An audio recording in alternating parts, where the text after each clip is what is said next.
सुंदरनगर नाम के शहर में रमेश नाम का एक व्यक्ति अपनी पत्नी गीता और दो बेटियां राधा और सीता के साथ रहता था। रमेश अच्छे जॉब पर था, लेकिन उसके माता पिता गांव में रहते थे। उन्हें खेती करने का बड़ा शौक था, तो वो खेती करते थे। खेती के काम खत्म हो जाने के बाद शाम के माता पिता कुछ वक्त बिताने के लिए शाम के घर आते थे। एक दिन रात के समय शाम गीता से, गीता, कल माँ और पिताजी आ रहे हैं। याद तो है ना तुम्हें? उनका अच्छे से ख्याल रखना। और हाँ, सुबह मुझे जल्दी ही उठाना ताकि माँ पिताजी को लेने के लिए मुझे देर ना हो जाए। जी, मैं उनका अच्छे से ख्याल रखूंगी। उन्हें किसी चीज की कोई कमी नहीं होगी। आखिर हमारे लिए ही तो खेती करते हैं ना।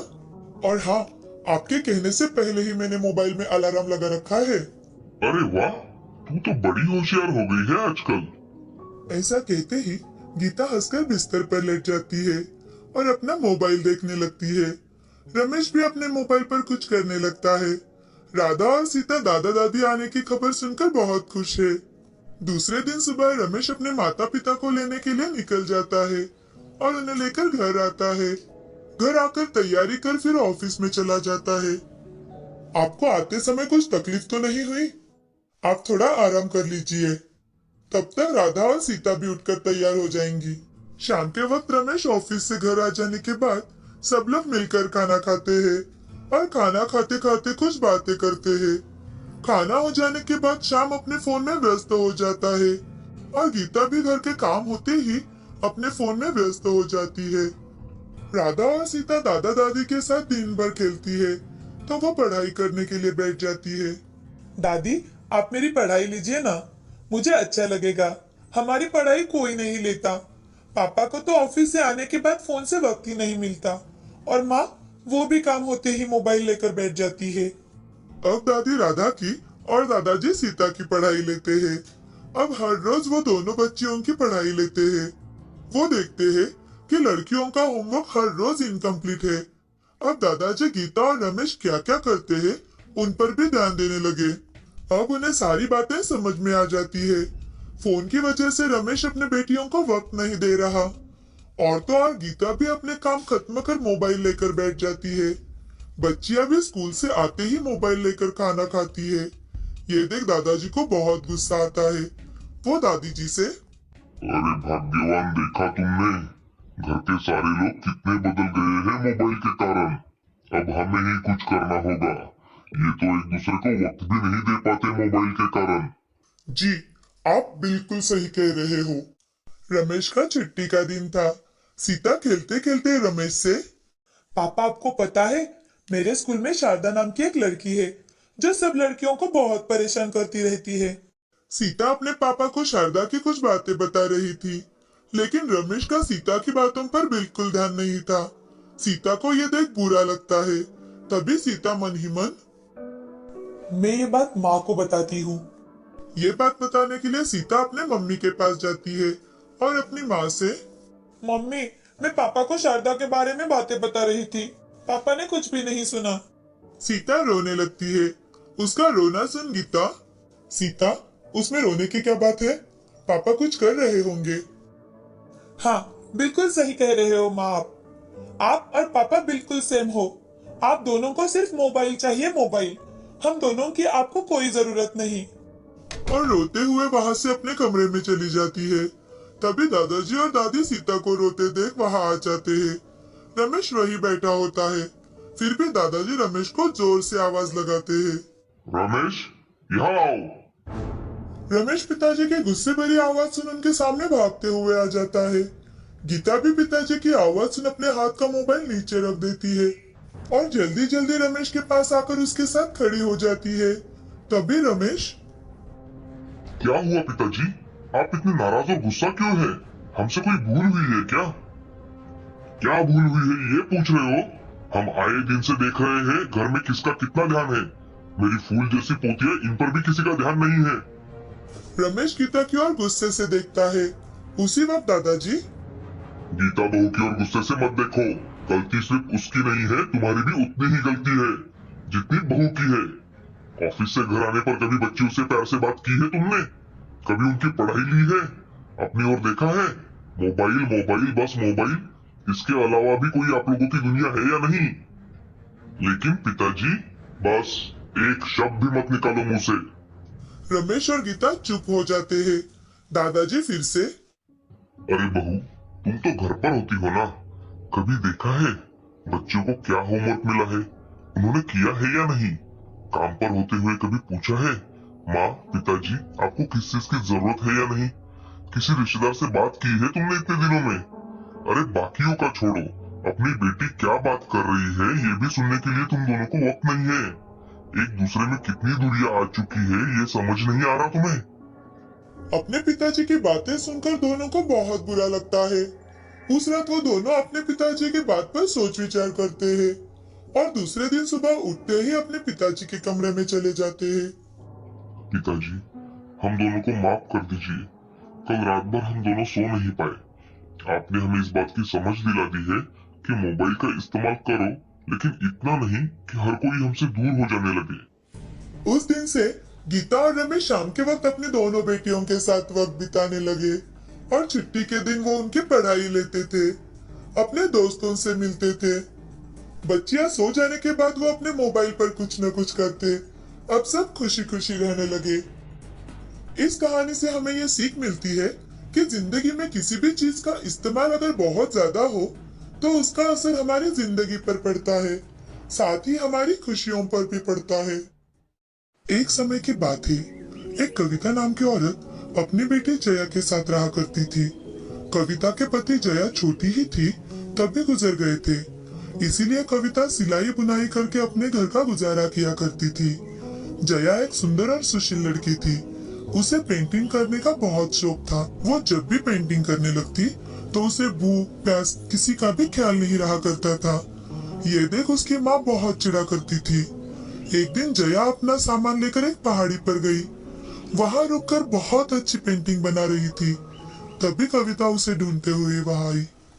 जया, मैंने तुम्हें कितनी बार बताया है कि ये फालतू की पेंटिंग में अपना समय मत गवाओ।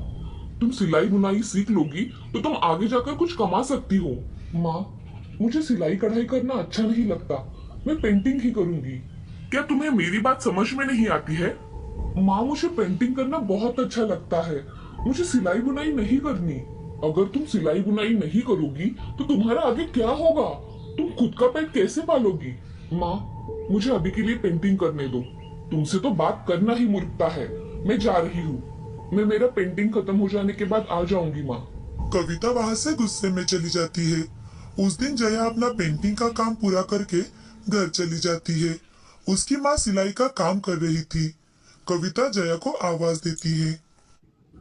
जया, तुम्हें मैं कुछ काम नहीं बताती, इसका मतलब ये नहीं है कि तुम तुम्हारे मन का करो। माँ, मैं कल से तुम्हारे काम में हाथ बटाया करूंगी।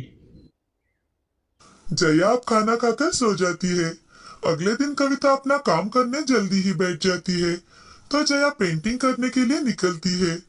तभी कविता उसके पास आकर बोलती है, तुम कहाँ जा रही हो जया? लगता है तुम तुम्हारा कल का कहा भूल गई हो। नहीं माँ, मैं थोड़ी ही देर में आती हूँ। कविता को जया की बातें सुनकर बहुत गुस्सा आ जाता है और कविता जया के पेंटिंग कलर और ब्रश को बाहर फेंक देती है और उसे कपड़े सिलाने के लिए कहती है। तभी जया, माँ, तुमने मेरी पेंटिंग का सामान क्यों फेंक दिया? ऐसा कहकर जया बहुत रोने लगी और वहां से दूर जाकर एक जगह बैठकर बहुत रोने लगती है। उसी रास्ते से एक आलीशान गाड़ी आकर रुकती है। उस गाड़ी में एक औरत बैठी थी। उस औरत ने जया को रोते हुए देखकर उसके पास गई और जया से, तुम रो क्यों रही हो बच्ची? आप कौन हो? मैंने आपको पहचाना नहीं। मैं इस शहर के सबसे अमीर आदमी की बीवी हूँ। मेरा नाम काव्या है। अब मुझे बताओ, तुम रो क्यों रही हो? काव्या जया से बात कर रही थी। तभी वहां कविता आई और कविता काव्या को देख, नमस्ते मैडम, आप यहाँ कैसे आई? कुछ काम था तो हमें बुला लिया होता। नमस्ते। मैं यहाँ ये लड़की रो रही थी तो इसे देखने के लिए आई। क्या हुआ है इसे? मैडम, ये मेरी बच्ची जया है। इसे मैंने कुछ कपड़े सिलाने को कहा था तो इसके हाथों में सुई चुभ गई, इसलिए यहाँ बैठकर रो रही है। तुम्हारी बेटी बहुत खूबसूरत है कविता। धन्यवाद मैडम। कविता, मैं चाहती हूँ कि तुम्हारी बेटी जया मेरे बंगले में आकर उसमें से रेशम के सारे कपड़े सिला दे। अगर इसने ऐसा किया तो मैं इसकी शादी मेरे बड़े बेटे से करा दूंगी। क्या आप सच कह रही है मैडम? हम कभी भी झूठ नहीं बोलते हैं कविता। जी मैडम, मैं आज ही इसे आपके बंगलों पर भेजती हूँ। जया बेशक ये काम पूरा करेगी। अब मैं चलती हूँ, तुम इसे लेकर कल आ जाना। जी मैडम। ऐसा कहकर काव्या वहां से चली जाती है। अगले दिन कविता जया को लेकर काव्या के बंगले पर चली जाती है। वो बंगला कम राजमहल ज्यादा लग रहा था। वो बहुत ही बड़ा था। उस बंगले में जाकर कविता और जया सारा बंगला देखती है। बंगला बहुत ही खूबसूरत था। तभी काव्या वहां आ जाती है। काव्या को देख Kavita, good morning madam. Good morning, आइए यहाँ बैठिए। Good morning madam. Good morning मेरी बच्ची। तुम्हें तुम्हारा काम पता है ना? जी मैडम, मुझे पता है। काव्या एक नौकर को बुलाती है और जया को कपड़े सिलवाने के लिए कमरे में लेकर जाने के लिए कहती है। तभी काव्या जया से, ये सारे कपड़े तुम्हें बहुत अच्छी तरह से सिलवाने हैं। तुम्हें इसके लिए 1 महीने का समय दिया जाता है। अगर तुमने ये सारे कपड़े सिलवा दिए तो तुम मेरे बेटे की पत्नी बनोगी। ठीक है मैडम। ऐसा कहकर जया उस कमरे को देखती है। वो कमरा बहुत से कपड़ों के गट्ठों से भरा हुआ था। वो कपड़े देख जया खुद से, मैं इतने सारे कपड़े कैसे सिलवाऊं? मुझे तो ढंग से कपड़े सिलवाने भी नहीं आते। जया मन में सोच ही रही थी। सोचते सोचते वो कमरे में जाकर बैठ जाती है। अगले दिन काव्या उस कमरे में आती है तो जया ने कुछ भी काम नहीं किया हुआ था। ये देख, जया, तुमने कुछ भी कपड़े नहीं सिलवाए? मैडम, मुझे कल थोड़ा अच्छा नहीं लग रहा था, इसलिए मुझसे कुछ काम नहीं हुआ। ठीक है, कोई बात नहीं मेरी बच्ची। काव्या वहां से चली जाती है। तभी वहां बैठकर जया सोचने लगती है, मैं इतने सारे कपड़े कैसे सिलवाऊं? मुझे तो ढंग से कपड़े सिलवाने भी नहीं आते। जया एक जगह बैठकर सोचने लगती है। तभी उसके पास एक बूढ़ी दादी आती है। वो जया से, मैं तुम्हारी मदद कर सकती हूँ, मगर तुम्हें मुझे अपने शादी में बुलाना होगा और अपने पति से मेरी पहचान करवा के देनी होगी। आप इसके बदले में मुझसे क्या चाहती है? मैं दिखने में बहुत बदसूरत हूँ, इसलिए कोई भी मुझे त्योहार या शादियों में नहीं बुलाता। मेरी बदसूरती की वजह से मुझे हमेशा टाला जाता है। इसी वजह से मैं तुम्हारी मदद करूंगी और तुम मुझे तुम्हारी शाही शादी में बुलाना। ठीक है, मैं आपको मेरी शादी में जरूर बुलाऊंगी और आपको वहां मान सम्मान भी मिलेगा। ठीक है, अगर तुम मुझसे वादा करती हो तो मैं तुम्हारे ये सारे कपड़े सिलाने में मदद करूंगी। ठीक है दादी, मैं वादा करती हूँ। ये सारे कपड़े मैं 10 दिन में सिलवा दूंगी। ठीक है दादी।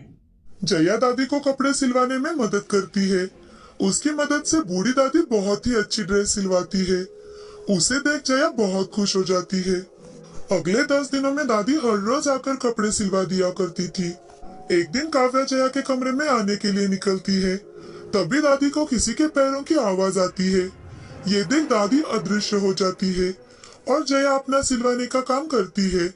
उसे काम करते देख काव्या, बेटी जया, तुम दिन रात काम कर रही हो क्या? थोड़ा आराम भी कर लिया करो। मेरा जब तक काम पूरा नहीं हो जाता तब तक मुझे चैन की नींद नहीं आती। ठीक है जया। काव्या वहां से चली जाती है। तभी दादी फिर से आकर सिलवाने का काम करने लगती है। उसका काम देख जया बहुत खुश होती है। 10 दिनों बाद जया के कमरे में सभी कपड़े सिलवा के हो गए थे। ये देख जया बहुत खुश हो जाती है। काव्या आकर देखती है तो काव्या जया से, मैं मेरी बहू मेहनती और ईमानदार चाहती थी, जो कि तुम हो। धन्यवाद मैडम। चलो, अब 10 दिनों बाद ही शादी का मुहूर्त निकाला जाएगा और तुम्हारी माँ को भी यहाँ बुलाया जाएगा। ऐसा कहकर काव्या वहां से चली जाती है। ये देख जया बहुत खुश हो जाती है। दूसरे ही दिन कविता बंगले में आ जाती है।